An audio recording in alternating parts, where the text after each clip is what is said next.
Hello everyone, আসসালামু আলাইকুম। কেমন আছেন সবাই? আজকে আমরা নো শব্দটি নিয়ে কথা বলবো। নো শব্দটি নিয়ে কথা বলবো।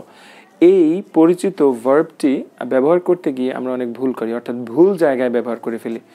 যেখানে নো শব্দটা ব্যবহার করা একেবারেই উচিত না, আমরা সেখানে ব্যবহার করে ফেলি। তো দেখি সেই ভুলগুলো দেখতে কেমন এবং সেই ওষুধ বা ঔষধ খেতে কেমন। প্রথমে আসছে two talk about spending time with someone or something to learn more about them. অর্থাৎ কোনো ব্যক্তি বা কোনো বস্তুর সাথে বা বস্তুর পেছনে সময় খরচ যদি আমি করি এই উদ্দেশ্যে যে আমি তাদের সম্পর্কে বা সেই বস্তু সম্পর্কে ভালোভাবে জানতে পারবো, অর্থাৎ জানার উদ্দেশ্যে কোনো ব্যক্তির পেছনে সময় ব্যয় করা বা কোনো বস্তুর পেছনে সময় ব্যয় করার যে বিষয়টা, এটা করার মাধ্যমে আমি যেটা জানবো সেই জানার বিষয়টা প্রকাশ করতে হবে কি দিয়ে? নো দিয়ে নাকি অন্য কিছু দিয়ে? আমরা একটা উদাহরণ দেখি তো। They organized a party so that we could know other students. তারা একটা পার্টি অর্গানাইজ করেছিল, পার্টির আয়োজন করেছিল যেন আমরা আদার স্টুডেন্টদের সম্পর্কে জানতে পারি। Know each other, right?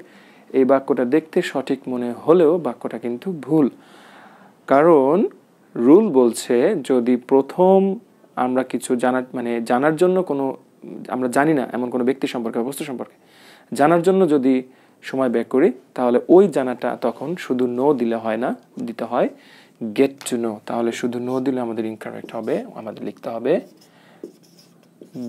Gate to know other students. ঠিক আছে? এর পরে যেটা আসছে সেটা হলো to talk about a fact or piece of information for the first time. কোনটা ব্যবহার করব? অর্থাৎ কোনো একটা তথ্য বা ঘটনা, কোনো একটা ইনফরমেশন প্রথম আপনি শুনলেন, আপনার কাছে প্রথমে এটা এলো, এই পরিস্থিতিটা, এই যে আপনি আসার পর আপনি যে জানলেন, এই জানার ব্যাপারটা আপনি কোন শব্দ দিয়ে ব্যবহার করবেন? নো নাকি এই ফ্রেজ দিয়ে, ফাইন্ড আউট দিয়ে? আমরা উদাহরণটা দেখি। I was shocked when I knew that I was pregnant. Well, আমার পক্ষে তো এটা হওয়া সম্ভব নয়, বলছি আর কি। কেউ একজন বলছে, কোনো একটা মেয়ে, যে I was shocked when I knew that I was pregnant.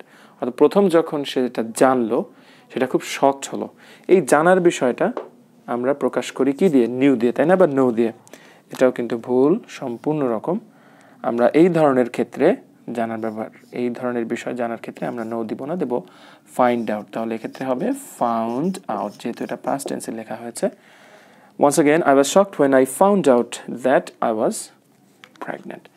মূল কথা হলো যখন আমরা কোনো ব্যক্তি বা বস্তু সম্পর্কে জানবো, প্রথম আমরা জানছি তাদের সম্পর্কে, এর আগে আমরা জানতাম না, সেক্ষেত্রে আমরা নো দিব না, দিব গেট টু নো আমরা ব্যবহার করব।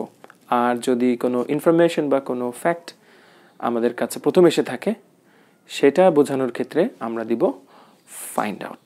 সো এই ছিল আজকের লেসন। আশা করি আমি বোঝাতে পেরেছি আপনাদের সবাইকে।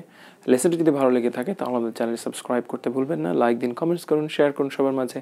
আর একই লেসনের ইংরেজি ভার্সন দেখতে হলে ভিজিট করুন www.youtube.com/EngVlog এই চ্যানেলটি। আপনাদের জন্য আর লেসন নিয়ে আসছি ইনশাআল্লাহ। Take care, bye by.